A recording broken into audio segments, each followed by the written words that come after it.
pelo convite. Bom, antes de começar, acho que o André, ele já fez aí uma apresentação, então só falar um pouquinho sobre o meu background, a minha formação é ciência da computação, então eu trabalhei a minha vida inteira com a parte de tecnologia. Hoje eu atuo na PwC como sócia da área de Forensic Services, eu tenho mais ou menos 17 anos de PwC, que é o que eu considero de experiência nesse tema de investigação forense. Antes de entrar na PwC, eu tive uma experiência com a parte de desenvolvimento de software, programação, e que foi o início ali da minha carreira.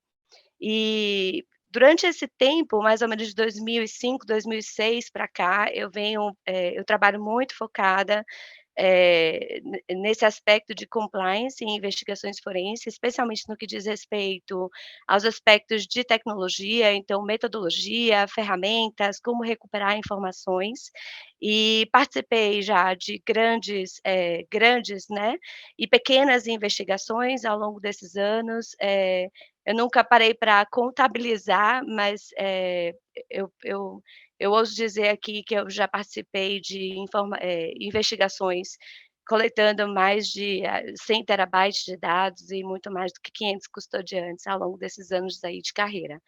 E a minha experiência ela vai desde, coleta, preservação, processamento de dados e revisão, e produção de evidências digitais que a gente pode utilizar ali, em um processo judicial, né.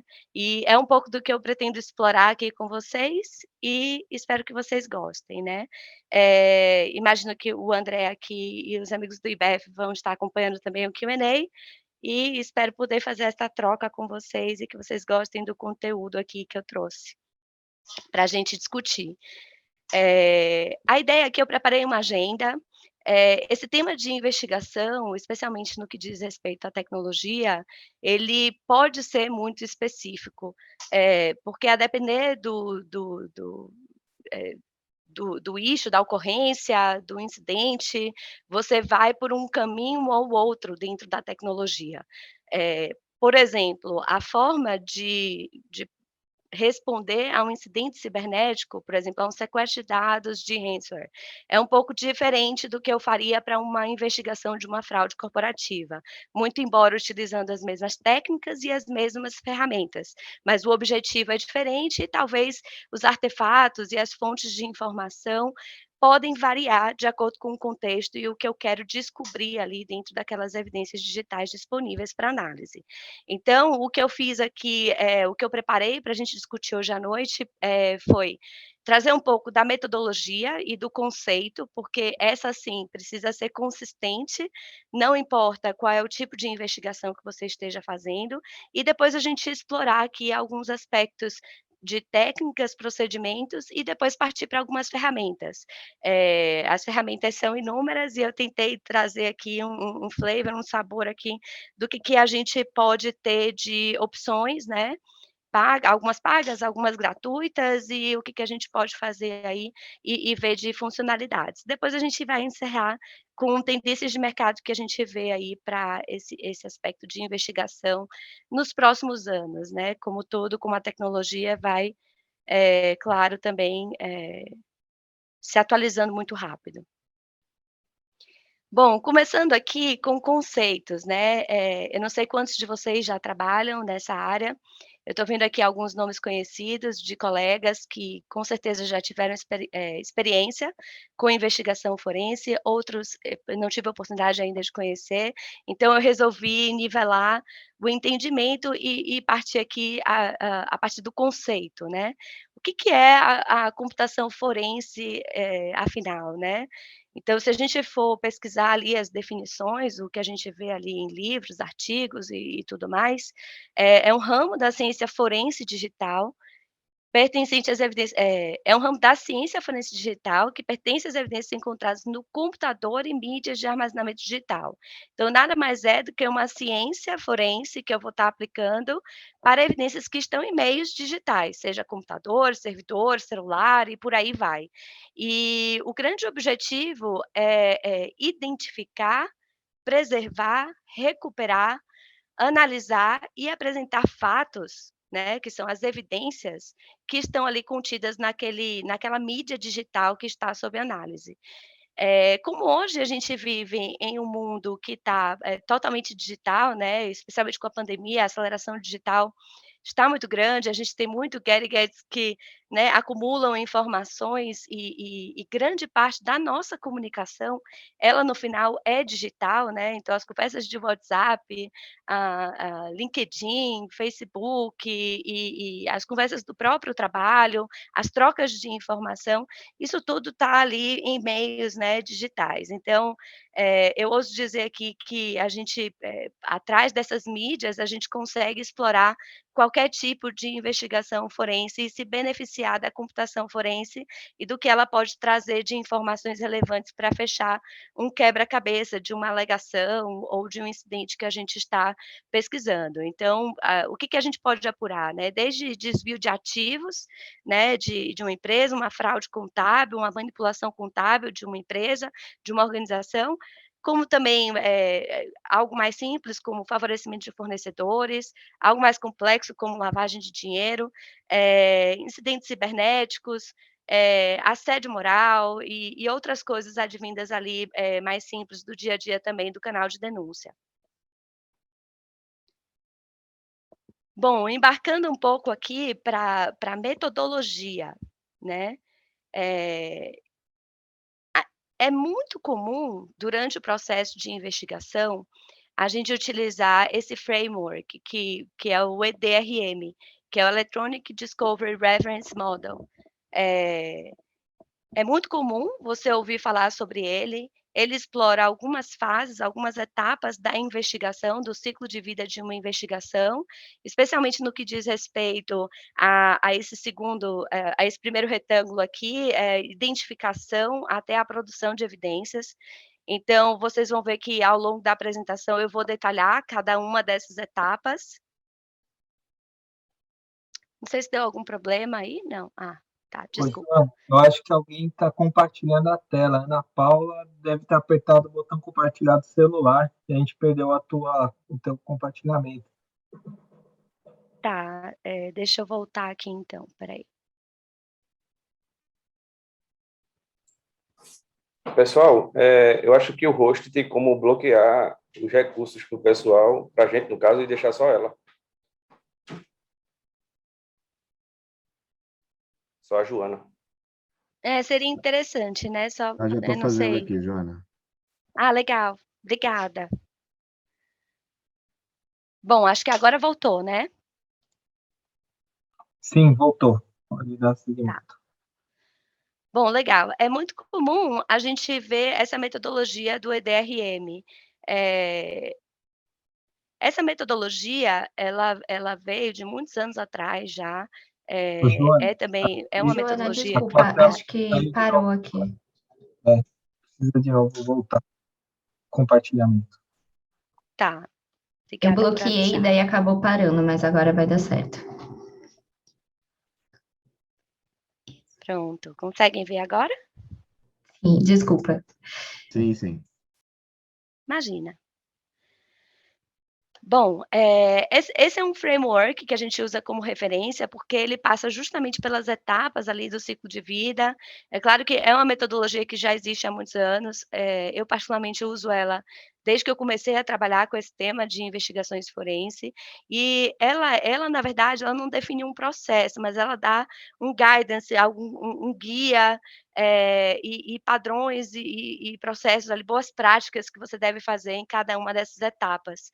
Então, é algo que a gente utiliza como referência, e eu vou explorar aqui, com vocês, nos próximos slides, cada uma dessas etapas. Especialmente, o que diz desde a governança da informação, que é o primeiro, até a produção. A parte de presentation que tem aqui, eu peço desculpas, ele veio em inglês, porque é um framework que está, assim, é o edrm.net, que está a faculdade de Duke College University, então, eu não quis caracterizar ele de uma forma diferente, mas vocês têm essa referência na internet e vocês podem também entrar no site, explorar um pouco mais e ler um pouco mais sobre ele.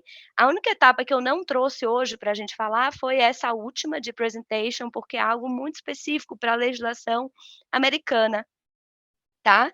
Então eu achei que não fazia sentido, a gente não usa muito aqui no Brasil, então eu parei na parte de produção das evidências para apresentação ali em corte, em um processo judicial. Bom, seguindo aqui, nas fases, né, e aqui eu só dei uma roupagem diferente, mas a gente continua falando do EDRM, e eu concatenei ali algumas etapas, né. Então primeiro a gente começa com a gestão da informação. A gente costuma dizer, nesse ramo, que a investigação ela é tão boa quanto existam dados disponíveis, porque a gente não sabe o que a gente não sabe, então a gente precisa ter informações, gravadas ali em algum meio, digital, que a gente consiga recuperar, seja uma conversa de WhatsApp, uma troca de e-mail, uma planilha em um computador, ou um log de firewall, ou de VPN, do antivírus, que a gente possa então ir concatenando essas informações e juntando o quebra-cabeça. Quando a gente tem empresas que estão com um nível de maturidade um pouco maior, no sentido de tecnologias nesse sentido de investigação forense, é normal que essas empresas tenham uma gestão da informação maior. O que que essa fase aqui determina? Que você precisa entender quais são os dados que são relevantes para o seu negócio ou para uma determinada investigação, e qual é o período de retenção que você tem que ter com esses dados, na sua empresa. Então, basicamente consiste nesse fato. Nos meus últimos anos de trabalho, eu achei interessante, eu participei de algumas investigações no contexto da Lava Jato, a gente sabe, quem trabalha na área sabe, que esse período foi bem complexo, a gente teve grandes investigações acontecendo no Brasil, e eu achei interessante, porque em um evento que eu fui de compliance, logo após, esse processo de Lava Jato, um dos compliance officers de uma das empreiteiras alvos de uma das operações, ele mencionou que, assim, a lição aprendida para ele naquele momento, é que ele não tinha uma governança da informação e dos dados, e que ele de repente se viu, com todo aquele problema de operação de Polícia Federal e uma investigação sendo instaurada, e como que ele teria acesso às informações que estavam lá na ponta em um determinado estado do Brasil, né. Então essa foi a grande lição aprendida e foi algo que ele sentiu na pele para daí começar a aumentar a maturidade do compliance e começar a pensar em uma governança da informação. Então, interessante esse depoimento dele e a gente vê que realmente tem algumas organizações, algumas empresas que já estão com nível de maturidade maior, geralmente porque já sofreu na pele algum problema, e outras que estão ainda evoluindo, mas que vão chegar lá com certeza. Eh, Depois da governança da informação, a gente tem o passo de identificação. Eu vou explorar isso com calma mais na frente, mas, só dando um breve overview do que é isso, a identificação é uma das etapas que, assim, eu costumo dizer que é o mais relevante, que é a questão do planejamento. É onde a gente entende quais são as fontes de informação que vão estar disponíveis para a gente fazer, né, das mídias digitais que vão estar disponíveis para a gente fazer o nosso trabalho. Lembrando sempre, né, que a investigação ela vai ser tão rica quanto eu tiver acesso a dados. Então, quanto maior essa quantidade de informações e fontes de informações disponíveis, melhor para o resultado do meu trabalho. Então, apesar de ser uma etapa simples e não conter aqui especificamente uma tecnologia para te assessorar ou produzir um resultado, é um planejamento que é relevante e pode determinar o sucesso ou não da sua investigação. A próxima etapa é a preservação e coleta de dados. É também uma etapa muito importante, porque aqui a gente tem uma metodologia que precisa ser seguida. A gente vai preservar a informação de forma a garantir que não vai, haver possibilidade de modificação daquele dado, ou dele ser destruído e descartado e você ficar sem informação. Então a gente geralmente, muito faz uma alusão aqui à perícia forense, né, como se fosse uma cena de um crime, entre aspas, né, você vai ali separar aquelas evidências que são relevantes, garantir que ninguém vai destruir aquela informação, então isso vai às vezes através de legal hold, ou de outros artefatos, outros meios, e de fato você vai fazer uma coleta que precisa ser uma coleta forense. Muitas vezes o cliente ele chama a gente, ele fala: "Não, eu já preservei os dados, a minha TI entrou aqui e preservou". E aí a TI ela fez um copy paste da informação. E aí, pra gente isso é o pior dos cenários e o pior dos mundos, porque costuma mudar ali o metadado do arquivo, que são aquela data de criação, data de última atualização, e mexe em todo o timeline das evidências e a ordem dos acontecimentos da investigação. Então, é a pior forma de fazer, além de tudo, não garantir a integridade do dado, o que pode ser um problema lá na frente quando você enfrentar um processo judicial. O processo, a revisão e análise. Essa fase aqui é o que de fato eu vou, tentar resolver ali a minha investigação. Então, a depender do objeto da investigação, eu vou determinar quais são as análises necessárias para que eu tenha um resultado e chegue do outro lado. E aí lembrando que nessa etapa a gente costuma reduzir bastante o volume de dados, porque geralmente a gente tem aqui de 30 gigas a 50 por custodiante, então, a depender da quantidade de custodiantes, a sua investigação pode ter um volume muito grande de dados, então cabe você filtrar o que realmente faz sentido, até para que você consiga ter um cronograma, de investigação que seja factível, e que você também não tenha um custo muito alto e muito elevado olhando, sei lá, dados de sistema operacional, que não faz sentido nenhum para o escopo do seu trabalho. Nesse momento, é importante a gente verificar essa análise de gap aqui que eu fiz é justamente para ver se a gente tem toda a informação do período relevante.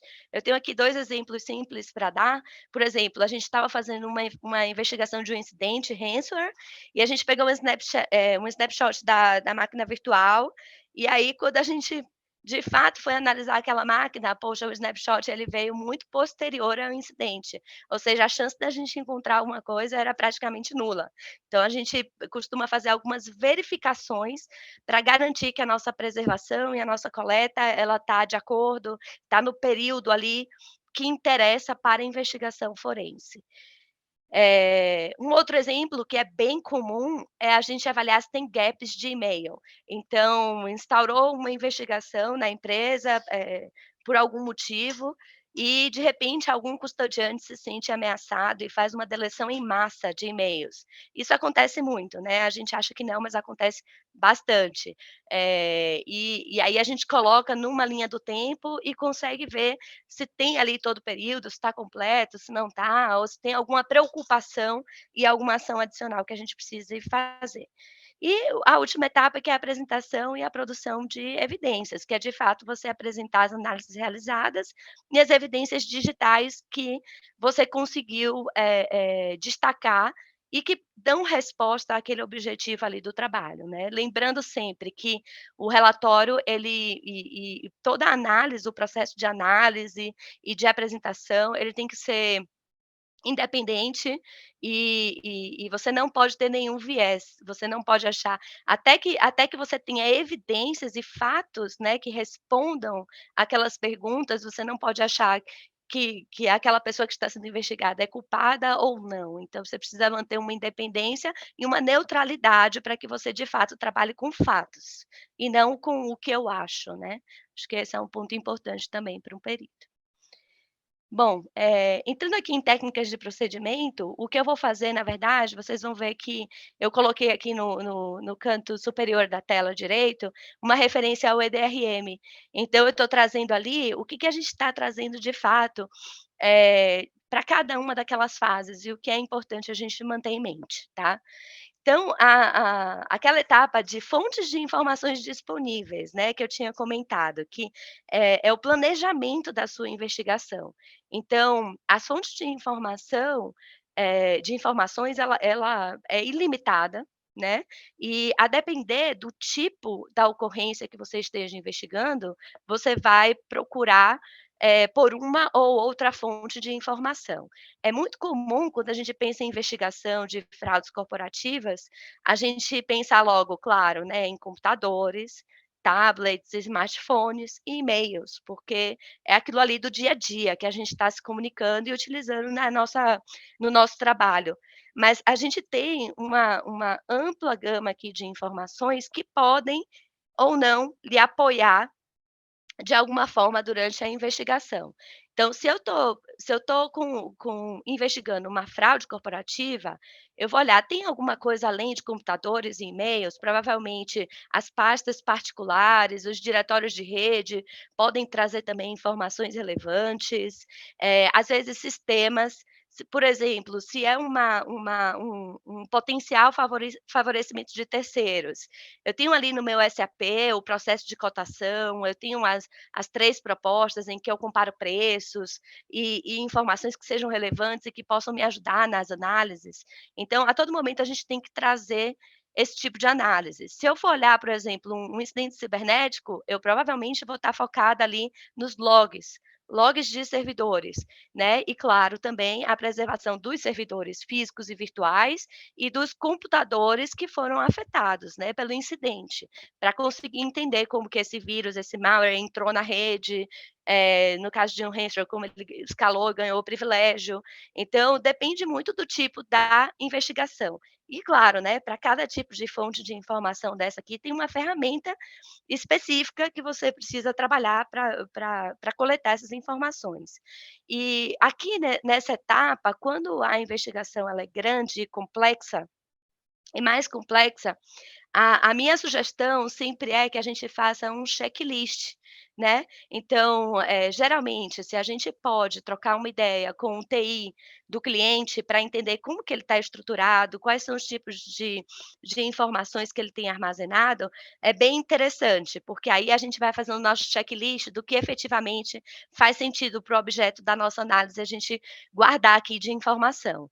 Eu já tive bastante trabalho, assim, eu já tive uma busca e apreensão que a gente foi apoiar um perito nomeado pelo juiz, em que eu tive que ir com a máquina de scanner na mão, debaixo do braço, né, no sul do país, lá vou eu, alugo o scanner, vamos fazer uma pilha de documentos, tinha 2 pessoas só para fazer escanear documentos, porque tinha determinadas informações da empresa que só estavam ali em papel, né, coisas de legado que entravam no período da investigação, então para a gente foi super relevante pegar essa informação, aí depois a gente entra com tecnologia para digitalizar, fazer uma técnica de OCR para a gente pesquisar por palavras-chaves e conseguir analisar aquele montante de documentos. A gente já teve investigações em que a gente conseguiu fechar o quebra-cabeça olhando ali, câmeras de vídeo, né, porque tinha uma ocorrência que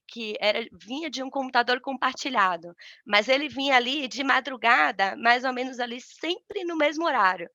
E aí a gente: "Poxa, mas, de madrugada, em tese não teria ninguém na empresa, né". Então a gente pegou, logs de catraca e imagens de vídeo, e a gente conseguiu então identificar quem é que estava entrando na empresa para fazer aquele mal feito ali, daquele computador compartilhado que ele achava que ninguém estava vendo, mas o log de catraca com os acesso físico e o log de imagem super ajudou a gente a quebrar, a fechar, né, o quebra-cabeça. Então, eu digo que aqui as fontes de informações elas são relevantes, é preciso planejamento e elas geralmente são complementares. Então é bom você ter um checklist, do que seria relevante e ou passar com TI, é claro, quando o TI não está envolvido na alegação ou no incidente que a gente está buscando fatos, né, para entender o que houve. E às vezes também é comum a gente ter quando a fraude corporativa ela é muito alto nível, ali C-level, e o TI nem tem às vezes ideia do que pode estar acontecendo, é comum também a gente fazer, entrevistas de coleta. também com esse checklist. Então a gente vai ali naquela pessoa, no custodiante, né, que geralmente é a pessoa que é o dono daquela fonte de informação, e vai passando: "Poxa, sobre esse tema, onde que eu posso pegar informações relevantes?", né. "Você costuma trocar por e-mail? É algo que você discute em reuniões?". E aí a gente vai entendendo um pouco mais dessas fontes de informação para a gente seguir adiante, tá bom? Bom, seguindo na próxima etapa, que é de coleta e preservação de dados, aqui tem alguns pontos-chave, de metodologia forense, que é indispensável. A gente tem alguns clientes que ligam para a PwC e fala: "Poxa, eu já fiz todo um trabalho aqui, eu só tenho um problema, eu não consigo usar as evidências que eu angariei em um processo judicial, porque ela é facilmente questionável". Então, a metodologia forense, ela trabalha de uma forma em que você entra com cadeia de custódia, com imagem forense, justamente para garantir de que não houve manipulação dos dados naquele, período em que você está fazendo a investigação. Isso é muito importante, porque se você apresenta um e-mail em um processo judicial sem passar por uma cadeia de custódia, por uma imagem forense, a contraparte ela pode questionar: "Poxa, será que você foi lá e alterou aquele e-mail e colocou o conteúdo que você queria?". Então é importante que a gente garanta que não houve manipulação dos dados a partir do meu acesso como perito. Então, para isso, a gente faz uma cadeia de custódia. Eu não sei se todos já ouviram falar sobre esse documento. Por via das dúvidas, eu vou contextualizar. A cadeia de custódia, ele é um formulário em que, o perito ele vai assinar. Então, quando eu tiver acesso àquela informação, por exemplo, na minha investigação eu decidi que era relevante preservar o computador e o celular corporativo de um funcionário para que eu pudesse fazer a apuração. Então eu vou fazer um documento de cadeia de custódia dizendo que naquele dia, naquele horário, eu recebi o computador de marca tal, número de série tal, um celular de marca tal, de número de série tal. Vou tirar fotografia desses equipamentos para corroborar aqui com o que eu estou recebendo da cadeia de custódia, e eu vou fazer uma imagem forense e uma preservação desses dados. Essa imagem forense, ela é, na verdade, uma cópia bit a bit dos dados, contidos no dispositivo que eu estou ali armazenando, e ela também faz um bloqueio de escrita. Então eu faço imagem forense naquele momento, e quando eu termino a minha imagem forense, eu gero o que eu chamo de um hash, que pode ser do tipo MD5 ou SHA-1, e esse hash é como se fosse o CPF, o identificador único, daquela imagem forense. Eh, Esse hash, ele é bem relevante e, se possível, ele deve constar nos documentos de cadeia de custódia, aonde você diz qual foi o método também que você utilizou para fazer a imagem forense, a ferramenta e qual foi o MD5 e o SHA-1 gerado. Esse MD5 e o SHA-1, ele é justamente, lembra quando eu falei lá atrás que às vezes o TI ele faz um copy paste e muda o metadado do arquivo, e isso é o pior dos cenários, quando a gente fala de uma investigação forense computacional, é justamente porque a gente não gera esse hash. Esse hash vai ser a chave e vai ser como a gente vai comprovar de ponta a ponta que o nosso processo e que aquela informação saiu dessa imagem forense. Então a gente pode gerar depois o hash dos arquivos contidos também nessa imagem forense. E aí, né, com os anos de experiência, a gente foi aprendendo também que é importante você manter sempre 2 discos, 2 HDs. Então, você está copiando ali um computador ou um celular, você gera uma cópia bit a bit igual desses discos para 2 discos externos de origem e destino. Um vai ser de trabalho, que você de fato vai fazer a sua análise, e um vai ser de backup. Eu lembro que lá em 2006, 2007, a gente teve um caso muito relevante e um dos associates, na época, acabou tropeçando, o disco caiu no chão e a gente perdeu a imagem forense do principal custodiante.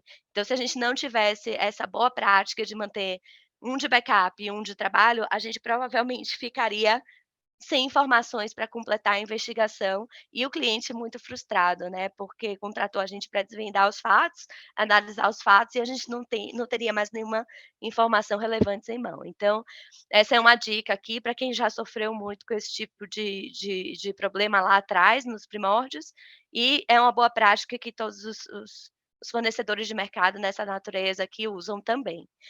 E uma outra dica que a gente dá é assegurar que essas evidências, elas vão ser sempre transportadas de forma segura, porque imagina, você vai lá no cliente, você vai trazer essas informações para o seu laboratório, ou até mesmo na própria empresa que você trabalha, você pode ir até a casa nesse cenário de home office, por exemplo, né. Quantas coletas a gente não fez, em um outro local de trabalho, né, seja no hotel próximo a um executivo, ou em um escritório diferente aonde o executivo se encontra, e você vai deslocar isso para o seu TI. Nesse meio tempo e no caminho ali do táxi, você pode, ser abordado, você pode, extraviar essa informação, então importante usar a criptografia nesses discos que vão receber as cópias das imagens forenses, para que não tenha nenhum vazamento de informação, relevante e você acabe sofrendo talvez até com, eh, com LGPD ou com vazamento de dados, de informações sensíveis, enfim. Aqui eu coloquei algumas figuras de ferramentas que a gente costuma usar. Essa preservação e essa coleta, a gente pode usar software e a gente pode usar também esses dispositivos aqui que eu coloquei a figura, né. Aqui eu trouxe o Forensic Falcon, que é um hardware mesmo, e o TX1, o Tableau TX1, que também é um hardware. Geralmente os hardwares têm uma interface mais, amigáveis, né, então é muito mais fácil, tem um lugar que você pluga ali o de origem e os discos de destino, então ele já faz uma cópia para 2 cópias e já sai com a criptografia. Então simplifica e acelera muito o trabalho, porque é normal nesse tipo de trabalho ter uma pressão muito grande, geralmente o presidente, o executivo ou quem está interessado na resolução dos fatos, sentar do seu lado e falar: "Já acabou? Já acabou?" Ou o próprio custodiante falar: "Quando que você vai dar o meu celular de volta?", né. A gente está numa era em que ficar sem as informações ou sem o celular, sem acesso ao celular, dá até calafrio, né, todo mundo fica tremendo ali, então tem uma pressão muito grande. Então você ter ferramentas e ter opções que viabilizem essa preservação de forma rápida e acelerada é o melhor dos mundos para quem trabalha aqui também nessa área. Bom, seguindo, espera que travou. Pronto, desculpa. Bom, seguindo aqui, eu coloquei esse slide aqui sobre a preservação de dispositivos móveis, porque eu percebo que muitas pessoas têm dúvidas, né, afinal, o que que dá para ver no celular? Dá para ver tudo. Dá para ver tudo, dá para ver os registros das últimas ligações, dá para ver as mensagens de e-mail que eventualmente você salvou no celular, dá para ver sua agenda de contatos, dá para ver as mensagens trocadas em aplicativos, grande parte deles, né, iMessage, WhatsApp, que são os mais utilizados, né. Antigamente a gente tinha muito o Skype, mas agora acho que o iMessage e o WhatsApp são os mais comuns aí. Dá para ver seu histórico de navegação na internet, dá para você pegar a geolocalização de fotos, geolocalização de usuários e dá também para recuperar arquivos deletados. Então, às vezes, é claro que, assim, não dá para dizer, dá para pegar até 100 mensagens, dá para pegar o que foi recentemente deletado e depende muito do uso. Quanto mais você usa, mais sobrescreve, menos você recupera. Quanto menos você usa, mais você recupera. Mas a gente já teve, por exemplo, imagens de dispositivos móveis que a gente trouxe, sei lá, mais de 500 iMessages, por exemplo, deletados, né, então, não dá para falar de forma exata, mas dá para recuperar muita informação. Isso daqui é bem interessante. E um tema de geolocalização, né, a gente acha que nunca vai conseguir usar, mas a gente teve um caso em específico, não é tão frequente a necessidade, mas ela pode também vir a contribuir para fechar o quebra-cabeça das análises. A gente teve um caso em que a gente estava olhando, eh se um funcionário poderia estar eventualmente participando de um ato que houve numa determinada loja, e a gente conseguiu, através da geolocalização de uma foto, que estava no celular, ver que ele estava em Ilhabela no dia. Então, falou assim: "Bom, ele realmente não esteve lá". Então, assim, dá para você brincar muito com as informações e trazer fatos que possam ser relevantes aqui na apuração, tá? Bom, o processamento de dados, né, a terceira fase ali do nosso EDRM que a gente faz uma vez que a gente preservou e coletou todas as fontes de informações que a gente escolheu para o nosso caso lá na primeira tela, como que a gente faz para olhar tudo isso, né? Então é normal que você centralize toda essa informação em um único repositório, para que você consiga, a gente usa uma palavra, deduplicar, que vem do inglês, um termo em inglês de dedupe, que é remover informações duplicadas, para reduzir e tirar também informações que não interessam ao escopo do trabalho. Por exemplo, se eu estou, investigando aqui o funcionário A, B e C, e eles costumam ter uma sinergia de trabalho em que às vezes eu passo um e-mail e eu copio B e C de forma constante, eu não vou considerar a leitura de 3 vezes esse e-mail, o que eu peguei da caixa do funcionário A, o que eu peguei da caixa do funcionário B e o da caixa do funcionário C. Eu vou marcar um único como relevante e vou trazer isso para o meu objeto da investigação, e eu vou deixar os outros 2, olha, esses são duplicados, são exatamente iguais. E a gente faz isso utilizando o hash como referência, porque o hash, lembra que eu mencionei que ele é como se fosse o CPF, né, o identificador único daquele arquivo. Então, se tiver uma mudança de uma vírgula, esse hash já vai ser diferente. Então, a ferramenta ela já não vai considerar como um documento igual. Então, essa parte de processamento ela é bem relevante, porque ela tende vocês vão ver até na figura do EDRM, naquela parte amarelinha em que a gente fala, né, que a gente começa a investigação com um alto volume de documentos e a gente tende a terminar ela com um volume muito pequeno do que de fato importa no contexto do nosso trabalho. E aquela parte verde do gráfico é justamente o inverso, porque a gente tem um grande volume com baixa relevância. E à medida que a gente vai refinando e trazendo apenas o que faz sentido para o escopo do nosso trabalho, a gente vai aumentando a relevância, porque significa que são artefatos que a gente vai poder comprovar e construir uma linha do tempo e o nosso raciocínio para chegar a uma conclusão sobre aquele tema. Aqui, geralmente, nesse processamento, tem um impacto de custo, né, porque quanto maior o volume que eu processar, maior o custo da minha investigação, porque as ferramentas utilizadas para esse e-discovery, pra investigação como um todo, ela tem esse modelo de licenciamento, então ele acaba refletindo um pouco no custo. E no tempo, né, porque no tempo que você vai ter para a investigação, para concluir a investigação. Quanto maior o volume, maior o tempo, né. Então você precisa ter aqui, máquinas ágeis e potentes, né, com grande capacidade de processamento mesmo e I/O para você conseguir trazer os dados, revisar com celeridade e conseguir ter essa informação rapidamente para estar disponível e começar a revisão. Lembrando que essa etapa é muito específica aqui para o time de TI, né, que vai estar trabalhando, e muitas vezes o cliente ele não faz noção do que tem, ele acha que é só apertar um botão, na verdade não é tão simples assim. A gente tem que trabalhar na ferramenta e depende de um tempo de máquina aqui, né. Então é um famoso vai sair uma pizza de portuguesa, de calabresa, e aqui você tem estratégias, né. A nossa dica é sempre trabalhar em ondas de processamento. Então pega lá, se eu tenho 5 pessoas que eu estou investigando, quem é o mais relevante, né, que vai ser a pessoa que eu vou processar, provavelmente, de forma mais urgente aquele dado. Né, e aí você estabelecer a ordem e, por exemplo, qual é a fonte de informação mais relevante. Então, geralmente, a gente sempre coloca o celular como ordem prioritária, né, porque o WhatsApp tem sido sempre uma grande fonte de informações ali também nas investigações.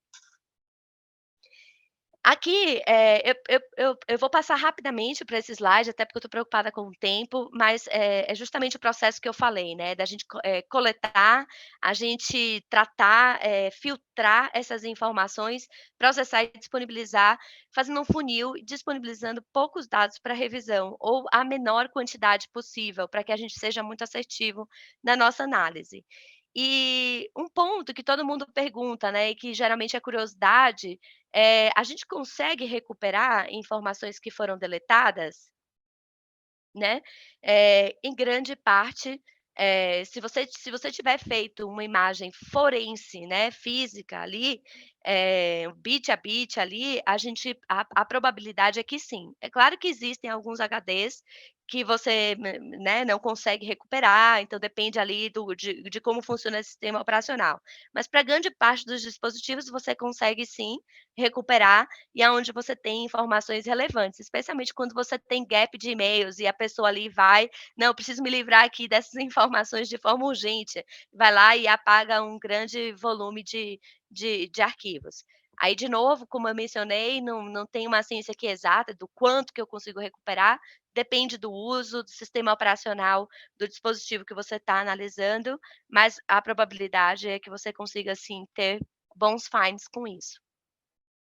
E por último, deixa eu só desculpa, parei aqui para um gole de água, mas, acho que a última etapa é justamente você fazer a apresentação e a produção das evidências, tá. Então é o seu laudo, né, da perícia que você realizou ou um relatório factual, né. Então aqui o que a gente diz é que deve conter uma breve introdução do incidente ou da alegação que você está investigando, qual foi o objetivo da sua investigação, então quais perguntas você queria responder acerca daquele incidente, da alegação e das hipóteses, né, que você trabalhou durante as suas análises. Definir, claro, qual foi o seu escopo de análise e eventuais limitações que podem, talvez, ser limitadores que te impeçam de concluir sobre os fatos. Então é muito importante você trazer eventuais limitações que você teve no trabalho. E você falar também sobre as atividades que você realizou e os resultados obtidos. Durante essa análise e a investigação, a gente vem trabalhando, né, é uma boa prática trabalhar na linha do tempo. Então, quando a gente vai aqui eu trouxe figuras aleatórias, tá, não tem nada a ver com nenhuma investigação, então foi mais para trazer um exemplo de como que a gente pode fazer isso no relatório. Mas, aqui colocar uma linha do tempo mesmo com as datas dos eventos que você for identificando. Isso serve para qualquer tipo de investigação que você está olhando, seja algo mais relacionado ao negócio da empresa ou seja relacionado ao incidente cibernético, porque aí você vai conseguir entender como que as evidências se encaixam. Lembrando que a investigação é montar um quebra-cabeça, você vai ter informação vindo de muitos lugares, então a gente costuma aqui trazer uma linha do tempo em que o time vai compartilhando e populando à medida que cada um vai tendo o resultado da fonte de informação que está fazendo a análise. E quando a gente tem mais de uma pessoa envolvida, é interessante a gente trazer essa análise de vínculos, né, entre os custodiantes. Porque a gente pode talvez até pensar que: "Olha, eu comecei a minha investigação falando sobre 5 pessoas, e aí de repente eu já vejo aqui uma empresa ABC que está, conectada através dessa pessoa, e eu vejo também que teve comunicação com mais outras 3 pessoas a respeito desse tema. Será que a gente deveria olhar ela no detalhe ou não? Será que o que eu tenho de informação aqui já me deixa concluir sobre todas elas?" Lembrando que quando nos é solicitado uma investigação forense, uma das perguntas que a gente precisa responder é: "Tinha alguém mais envolvido?", né, nesse incidente, nessa ocorrência? Então essa análise de vínculo ajuda a gente a trazer essas respostas, tá. Bom, vou falar um pouquinho aqui de ferramentas forense. Eu acho que deu para contextualizar ali bastante. Eh, deu para a gente contextualizar ali bastante sobre os tipos de fontes de informação existentes, são diversas, são das mais variadas. Então a gente tem uma série de ferramentas, esse slide ele com certeza não é exaustivo, ele também não traz tantas ferramentas, open source, E até porque, eu trouxe aqui algumas coisas que eu costumo trabalhar, que eu já tenho uma referência positiva, mas a gente tem algumas opções. Por exemplo, eu trouxe aqui o Cellebrite para mobile, mas tem, o Mobile Edit, tem o X-Ray, tem outras ferramentas também que trabalham com esse tipo de informação. O próprio FTK tem e o próprio Encase, que agora se chama OpenText, né, faz parte do conjunto de soluções da OpenText, traz alguma coisa para celular. E a minha indicação é sempre testar as ferramentas, porque especialmente na coleta, porque algumas trazem mais informações do que as outras. Então você precisa saber o que você vai trabalhar em questão de preço, performance, benefícios e malefícios de cada uma, para que você corra um risco, ciente do que você está fazendo ali, do que você vai talvez deixar para trás. E tem outras que são tão boas quanto. Então, por exemplo, tem uma distribuição do Linux aqui, do Kane, o GuiImager, que a gente usa bastante para coleta, forense de dados, e é open, gratuito, e funciona tão bem quanto você usar o FTK Imager, quanto você usar o Encase e por aí vai. Então a gente trouxe aqui algumas, ferramentas, eu acho que vale a pena destacar o Encase, o Magnetic Forensic e o próprio FTK, que apoiam bastante nessa etapa de processamento, que é a parte de filtro, de extração apenas do conteúdo que é relevante. O Magnetic Forensics tem também, uma versão para cyber, que, assim, é bastante intuitiva. O Encase, que é uma ferramenta muito poderosa, você pode desenvolver seus próprios scripts para fazer a sua análise, também ajuda bastante nessa questão de incidente. A gente tem algumas plataformas, que é aquela parte do processamento centralizado, do eDiscovery que eu tinha mencionado, a gente tem o Relativity, tem o Nuix, tem o Esterro, tem Clearwell, tem muitas ferramentas de mercado, tem novos players. Com a pandemia, novos players apareceram também com ferramentas, prós e contras. Tem umas que são mais amigáveis, mais poderosas, outras mais limitadas, mas também mais baratas, então vale a pena avaliar de novo aqui qual que é o apetite, né, e preço-performance. E a gente faz muita análise transacional, né, então toda essa parte de análise de dados, ela é também extremamente relevante, seja para um incidente cibernético ou seja também para análise de transações financeiras, contábeis, pagamentos, prestação de contas, que a gente precisa analisar ali numa fraude contábil. Então a gente utiliza muito Power BI, Alteryx, a gente usa muito Tableau para visualizações, enfim, aqui tem uma gama de ferramentas que podem ser utilizadas. Eu trouxe aqui alguns exemplos de do que a gente pode usar, mas eu acho que eu vou passar aqui para a tendência, só em benefício do tempo, porque a gente tem 4 minutinhos e tem que abrir aí para pergunta. Eh o que a gente está vendo muito de tendência, nesse ramo é inteligência artificial, acho que com certeza veio para ficar em todas as áreas, e investigação forense, forense digital forense, né, que a gente vem chamando agora também, e discovery também é uma tendência, então a gente utilizar um pouco de inteligência artificial para treinamento da máquina, para apoiar a gente nas revisões, especialmente porque um dos custos grandes com a investigação é você ter ali escritórios de advocacia plugados, fazendo aquilo sequencial. Soluções end-to-end, que possa pegar ali todo aquele círculo, né, do slide anterior que eu passei aqui de ferramentas com vocês. O Early Case Assessment, que é você tentar identificar o que pode ser relevante para o seu caso e tentar levar para a investigação um conjunto, um set ali de dados, mais filtrado, e menor o possível, mas que você não deixe passar o que é relevante para que você, de fato, possa concluir sobre aquele tema. E blockchain. Acho que essa parte aqui de blockchain é muito específica para a ata notarial. Eu nem mencionei ela aqui, mas, nesses processos, especialmente quando tem reporte para órgãos regulatórios ou para, Ministério Público, processos judiciais, às vezes aqui no Brasil a gente usa muito a ata notarial, que é um componente que encarece bastante a investigação, né, porque tem o custo do cartório, é tabelado, depende de cada estado e por aí vai. Então a gente vê que blockchain lá na frente, né, ele pode dar uma segurança ali de ponta a ponta das atividades e pode talvez ser utilizado para essa parte aí de ata notarial. É o que se espera um pouquinho aí mais para frente, talvez mais a médio prazo. Bom, aí com isso eu encerro aqui a apresentação e abro para perguntas.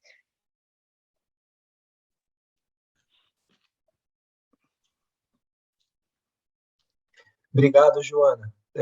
Muito obrigado aí pela apresentação muito enriquecedora. Eu vou ver aqui com o Flávio se nós já recebemos alguma pergunta. Não, André, até o momento não, mas vamos deixar todos à vontade. Se alguém quiser abrir o áudio ou fazer a pergunta pelo chat, fiquem à vontade.